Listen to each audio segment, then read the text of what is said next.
Several shocking pieces of new information have emerged about Henry Nowak's killer, Vikram Digwar, and about the way that police treated him. Firstly, his neighbours reported him to police because they saw him firing what appears to be a gun in his back garden. Now, according to The Sun, Hampshire police were unable to find a report of the incident, but did discover an air pistol at the property in a search following Henry's murder. Now, it's not a crime to own an air pistol, but you do need a special licence for more powerful air guns. And frankly, it begs the question, doesn't it? Why didn't they just go round to check? Why didn't they search the property when they got a phone call from the neighbour? It's quite scary stuff, that. Now, they've got the manpower, the time, the resources for mean tweets, but not for reports of someone practising how to use a gun in their back garden. Then we've got this, and a warning that what I'm about to show you is very distressing. But remember how the police treated Henry. A hand in the cuff, mate. Yeah.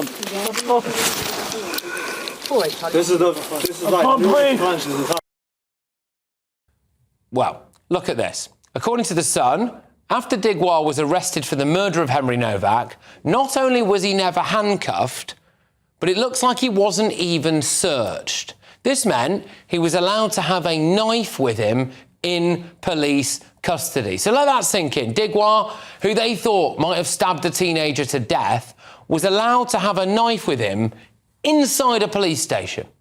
A source told The Sun either the arresting officers knew he had the Kirpan on him and they let him keep it on after his arrest, or they missed it and it was only picked up when he was searched at the police station. Either way, it's a massive blunder and could have been very dangerous. Have you ever heard of anyone being arrested for murder, then not being handcuffed and being allowed to keep a knife? No, me neither. Then we've got Hampshire Police's attempt to intervene in the trial, and this is absolutely astonishing. Hampshire Police had arrested Digwar for murder. They had charged him with murder. Digwar was on trial for murder. And then they tried to release a statement countering disinformation. But the Crown Prosecution Service stopped them, saying it could influence the jury. Now, there are very strict contempt of court laws in this country, a bit too strict if you ask me, but people go to prison for breaching them. Why did the police want to put out a statement like that? And remarkably, it somehow gets even worse, because 3 days after Henry Nowak was stabbed to death, Hampshire Police wanted to put this statement out. They wanted to say, it was reported that 2 men had been assaulted by an unknown man. Now, that is a clear attempt, in my view, to paint Henry Nowak as the aggressor. And reportedly his family, rightly so, were very upset about that. That is Hampshire Police trying to control the narrative, excuse me, and get their officers off the hook, else if you ask me.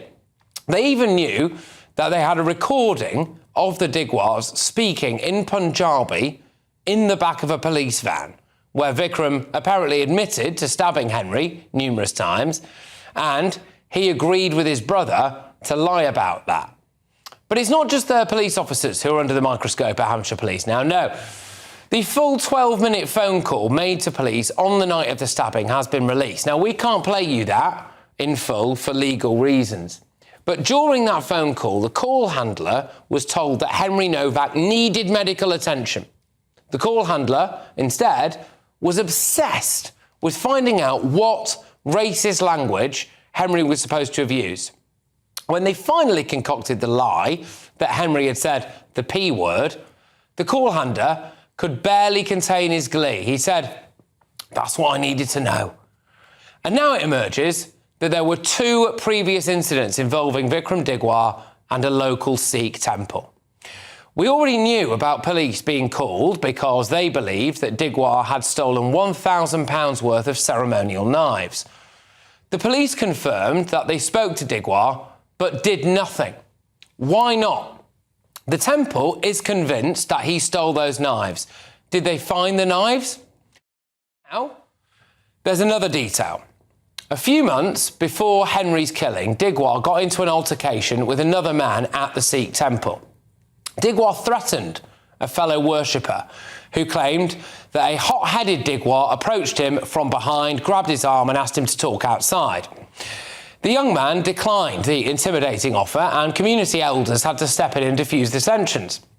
He told the Sunday Times, "I was in the temple and he didn't like the look of me.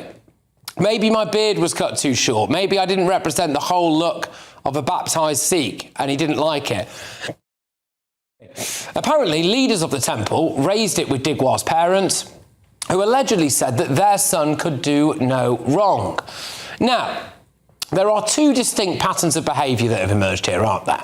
Number one, that Vikram Digwar was a weapons-obsessed, hot-headed, dangerous, aggressive man with a track record of dodgy behaviour. Number two, that Hampshire police, led by this man, Alexis Boone, missed several key chances to stop him. There are at least two occasions, one with the air gun and one with the allegation of theft from the temple, where they appear to have taken no action. Why not? And even after they caught him, they didn't even bother to search him, and they gave him preferential treatment. And then they tried to influence the reporting and the public mood in favour of Digwar and against Henry Nowak. Can anybody tell me how the head of Hampshire Police still has a job? Let's get the thoughts of my panel this evening. Daily Express columnist Carol Malone, journalist and broadcaster Benjamin Butterworth, the co-founder of the Together Declaration, Alan Miller. Carol, I mean, look, it was, of course, this time last week, wasn't it, that we played the footage, the body cam footage, and that was an incredibly difficult thing. And you know, now, as often happens in these cases, you know, more evidence comes out, more information comes to the public light. So looking at that, what's your initial thoughts there about missed chances by police, maybe about preferential treatment? That guy, Alexis Boone, you know, of course he should go, absolutely should go. He's part of the problem. He looks like a weedy librarian and not a police chief anyway. But his main problem is that he says two-tier policing doesn't exist. Yeah. He said it's something he doesn't recognise. It's a concept he doesn't recognise. So he's never going to be able to solve the problem. But, you know, it is there in black and white in the race action plan where it says people from ethnic minorities have to be treated differently. It's there. His officers were told they had to treat people from ethnic minorities differently. And this guy, apart from anything else, it took him 3 days to show his face after the court case. He sent out an acting deputy chief constable to read out the apology letter that they shouldn't have handcuffed Henry. Then on day 3, he read the apology.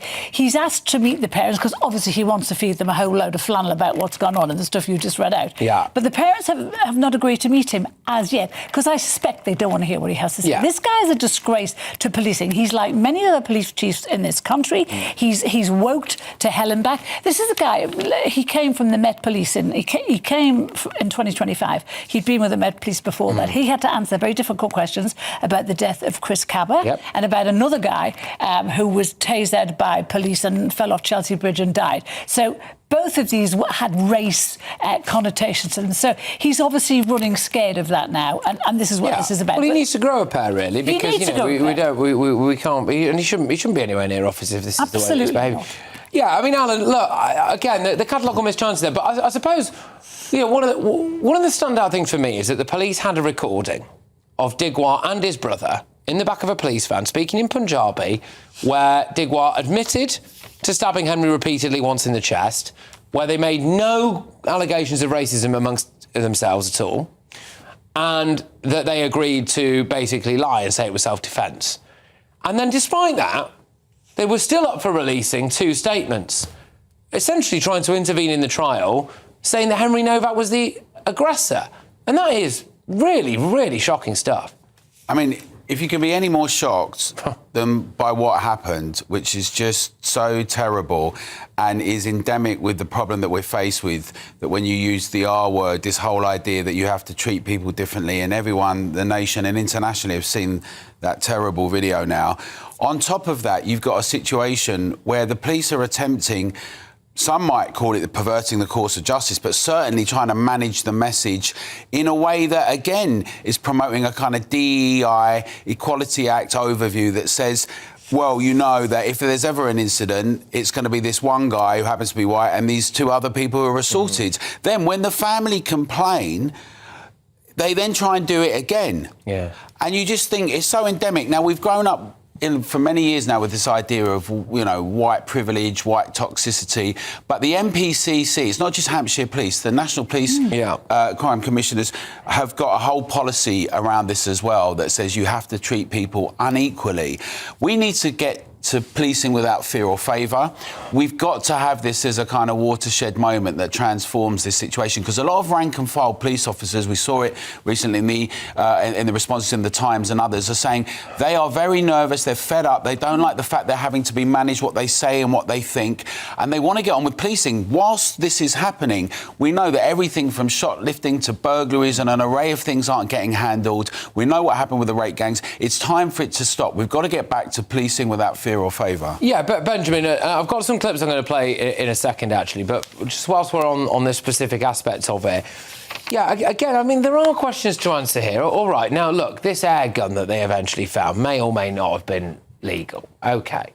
But I would expect, if I saw my neighbour essentially firing a weapon in the back garden, doing what looked like target practice, and I called the police, I would expect them to probably go round and have a look.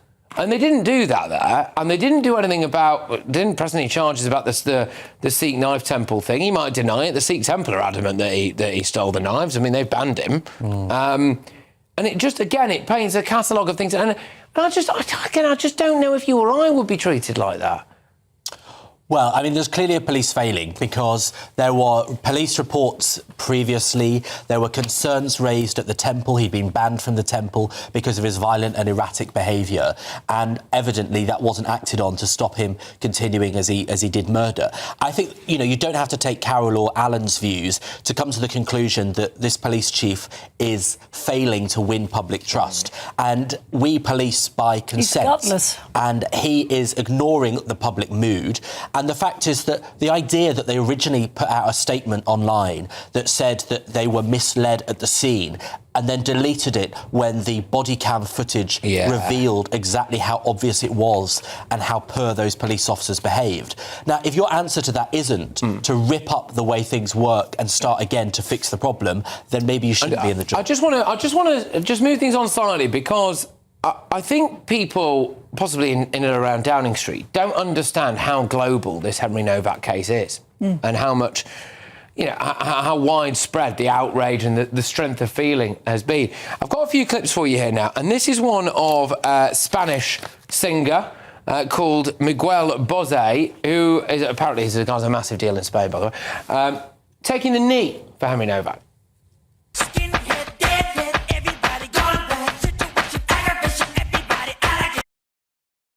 And there were protests in Germany, a demonstration in Germany about Henry Nowak.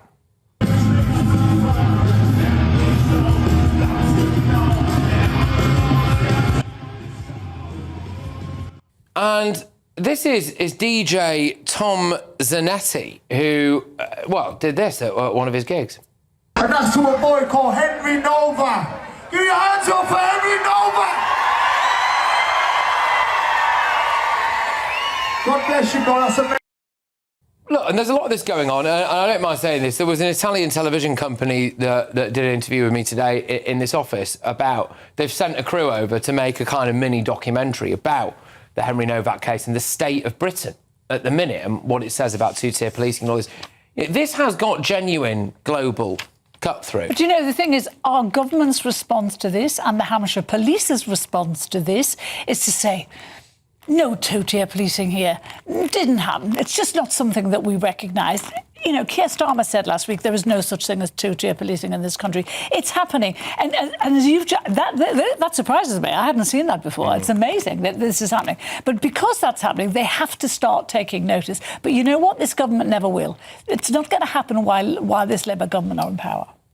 Well, we've got a situation where our Prime Minister says we've got a rich tradition of free speech and then goes full tilt on trying to suffocate it and limit it. We've got a situation where two-tier is abundantly obvious. We saw the difference in the reactions to what happened with certain protests, like lockdown protests. People were kettled versus Black Lives Matters, 27 police officers injured. We've seen a complete different response in Southport, people saying that they're going to be arrested and put away before we even knew who committed crimes. We've seen all of that, and now we've got a situation where I think quite understandably people are furious. And the British public are very tolerant and actually very welcoming. And the danger with all of this is that it exacerbates identity politics. What we need to get back to is a proper united way of dealing with things fairly and honestly. And that means lots of the key police officers at the top have to either go or this gets transformed. And across the civil service as well, because we've got 500,000 people in the civil service, it's basically captured with these ideas. They have to go. But they won't go, and that's the problem. Alexis Boone has already said, I will not resign. Why does he get a choice over this when he's done his job so badly? Yeah, quite. And again, we didn't have time to play you all the clips. You know, there was a couple of minutes silence in Sweden for Henry Nowak. There was a mural outside a building, a government building, I think, in Poland as well, because obviously he had Polish citizenship, so Polish heritage. Elsewhere as well, I mean, well, look, we know that, like, J.D. Vance has got involved with it in the State Department. OK, I think people might dismiss that a little bit because they go, oh, well, you know, it's political point scoring or whatever they're trying to do. But I don't think so. I mean, Australian media are talking about it. It's massive on Australian media.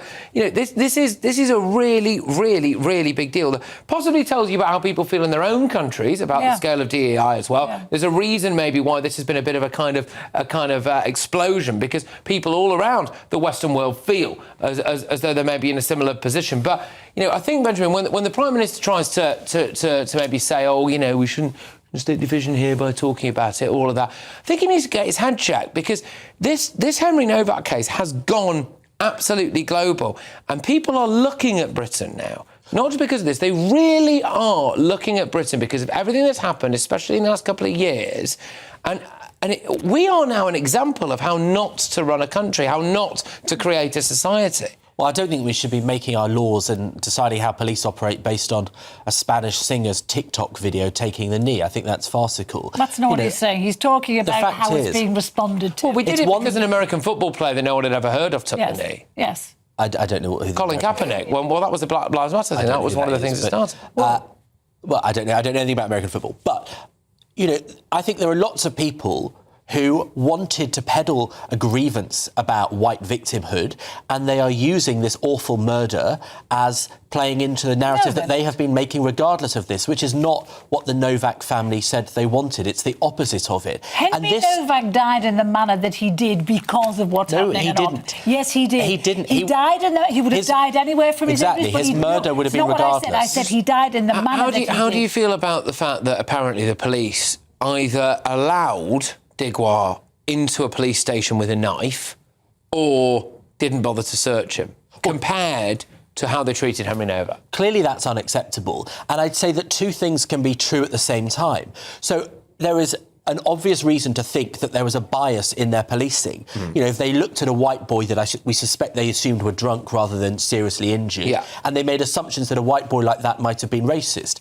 But it's also the case that black people in particular and other ethnic minorities are faced with similar prejudices and biases, which mean they get treated poorly by the police. And so the idea that there is some kind of unique attack against white people is unreasonable and a step backwards. No one's saying it's unique, but what we're saying is it's got to be taken on board. There can be two kinds of racism happening at the same time, and that's definitely not. OK. But that's not two-tier policing. All right. Well, a spokeswoman for Hampshire Police said, following the opening of the trial and the media reporting that followed, a significant amount of mis- and disinformation was circulating online.